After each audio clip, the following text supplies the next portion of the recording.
معزز علماء ملت اسلامیہ، نوجوان ساتھیوں، بزرگوں، دوستوں، عزیز بچوں، پردہ نشین بہنوں، السلام علیکم ورحمۃ اللہ وبرکاتہ۔ وعلیکم السلام ورحمۃ اللہ تعالی وبرکاتہ۔ الحمدللہ رب العالمین، والصلاة والسلام على سید الانبیاء والمرسلین وعلى آلہ الطیبین الطاہرین واصحابہ الہادین المہدیین، اما بعد فاعوذ باللہ من الشیطان الرجیم، بسم اللہ الرحمن الرحیم۔ ومن يشاقق الرسول من بعد ما تبين له الهدى ويتبع غير سبيل المؤمنين نوله ما تولى ونصله جهنم وساءت مصيرا۔ آمنوا بالله، صدق الله مولانا العظيم، وصدق رسوله النبي الأمين المكين الكريم، ونحن على ذلك لمن الشاهدين والشاكرين، والحمد لله رب العالمين۔ کچھ کہنے اور سننے سے بیشتر آئیے ہمارے مل جل کر انتہائی خلوص و محبت اور احترام و عقیدت کے ساتھ گنبد خضرا میں آرام فرمانے والے آقا و مولا بدعی دادر، دونوں عالم کے مالک و مختار، سید غار و خیار حضور نبی اکرم نور مجسم صلی اللہ تعالی علیہ وسلم کی بارگاہ میں جھوم جھوم کر درود شریف پر اللہ پیش کریں اور پڑھیں، اللہم صلی علی سیدنا و شفیعنا و حبیبنا و مولانا محمد مبارک وسلم بصلاۃ و سلام علیک یا رسول اللہ صلی اللہ تعالی علیہ وسلم۔ حضرات، آج کا یہ عظیم الشان اجلاس جو مہین کی سرزمین پر منعقد ہو رہا ہے، پوری کامیابی کے ساتھ اپنی منزل کی طرف رواں ہوا۔ شاندار مجمع ہے، علماء کی جماعت موجود ہے، ملک کے نامور شعراء اور رانا حضرات تشریف فرما ہیں۔ انشاءاللہ یہ اجلاس میری تقریر کے بعد پوری تفصیل کے ساتھ آگے بڑھتا رہے گا۔ تھوڑی دیر کے لیے میں حاضر ہوں، سب سے پہلے دل کی گہرائیوں سے یہاں کے مسلمانوں کو، نوجوانوں کو، یہاں کے علماء کو، ائمہ کرام کو، حفاظ القرآن کو مبارکباد پیش کرتا ہوں کہ انہوں نے دین و سنیت اور مسلک اعلیٰ حضرت کی اشاعت کے لیے یہ عظیم الشان پروگرام منعقد کیا۔ اللہ رب العزت ان حضرات کے عمر میں، عمل میں، اخلاق میں، روزی میں بے حساب برکتیں نازل فرمائے، اور جن جن لوگوں نے اس جلسے کو سجانے سنوارنے میں کسی بھی طرح سے کوشش اور محنت کی ہے، ان کو بھی دارین کی سعادتوں سے مالا مال فرمائے۔ میں نے جس آیت کریمہ کی تلاوت کی، اللہ رب العزت ارشاد فرماتا ہے جو نبی کے خلاف کرے، ہدایت آ جانے کے بعد اور عام مسلمانوں کے راستے سے ہٹ کر کوئی نیا راستہ اختیار کرے، ہم اس کو اس کے راستے پر چھوڑ دیں گے اور اس کو جہنم میں داخل کریں گے، اور جہنم پلٹنے کی کتنی بری جگہ ہے۔ یہ آیت کریمہ اس بات پر روشن دلیل ہے کہ عام مسلمانوں کے راستے پر چلنا اور اہل حق کی پہچان ہے، اور عام مسلمانوں کے راستے سے ہٹ کر کوئی نیا راستہ اختیار کرنا یہ گمراہی اور بددینی کی دلیل ہے۔ اسی لیے اللہ کے نبی نے ارشاد فرمایا اتبعوا السواد الاعظم فإنه من شذ شذ في النار، سواد اعظم کی پیروی کرو، مسلمانوں کے بڑے گروہ کی پیروی کرو، مسلمانوں کی بڑی جماعت کی پیروی کرو، جو بڑے گروہ سے کٹا وہ سیدھے جہنم میں پہنچا۔ اللہ کے نبی ارشاد فرماتے ہیں ان الشیطان ذیب الانسان کذیب الغنم یاخذ الشاذۃ والغاصیۃ والراحیۃ فإیاکم والشعاع وعلیکم بالجماعۃ والعامہ۔ شیطان انسانوں کا بھیڑیا ہے جیسے بکریوں کا بھیڑیا اسی بکری کو نشانہ بناتا ہے جو بکری ریوڑ سے کٹ کر الگ الگ چلتی ہے۔ اس لیے تم لوگ تو فرقہ بازی سے بچو اور جماعت عامہ کی پیروی کرو۔ ایک حدیث میں رسول پاک نے فرمایا ید اللہ علی الجماعہ، اللہ کی مدد جماعت کے ساتھ ہوتی ہے۔ ان ساری حدیثوں کا خلاصہ اور نچوڑ یہ ہے کہ جو مسلمانوں کی بڑی جماعت ہے، جو جماعت ہے، جو سواد اعظم ہے، اس کی پیروی کرو، اس کے راستے پر چلو۔ یہ بڑی جماعت کون ہے؟ سواد اعظم کون ہے؟ وہ کون سی جماعت ہے جس پر اللہ کی رحمت اور مدد ہے؟ تو شارحین حدیث نے بتایا وہ اہل سنت و جماعت ہے۔ اہل سنت و جماعت کا نام اور ٹائٹل ہم نے اپنے دماغ سے نہیں نکالا بلکہ یہ بھی رسول اللہ کی حدیث سے ثابت ہے۔ بے شک دنیا میں صرف ایک ہی جماعت ایسی ہے اہل سنت و جماعت کہ جس کا ٹائٹل اور نام رسول پاک کی حدیث سے ثابت ہے۔ باقی دنیا میں کوئی جماعت ایسی نہیں ہے کہ جس کا جماعتی نام اور ٹائٹل رسول پاک کی حدیث سے ثابت ہو۔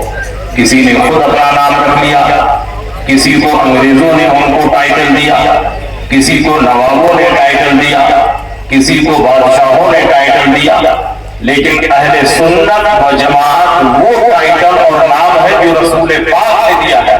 بے شک اللہ کے نبی نے ارشاد فرمایا ستفترق امتی علی 73 ملۃ کلہم فی النار الا ملۃ واحدہ قالوا من ہی یا رسول اللہ قال ما انا علیہ واصحابی، میری امت 73 فرقوں میں بٹ جائے گی، 72 فرقہ جہنم میں جائے گا، ایک فرقہ جنت میں جائے گا۔ صحابہ نے پوچھا وہ کون فرقہ ہوگا جو جنت میں جائے گا؟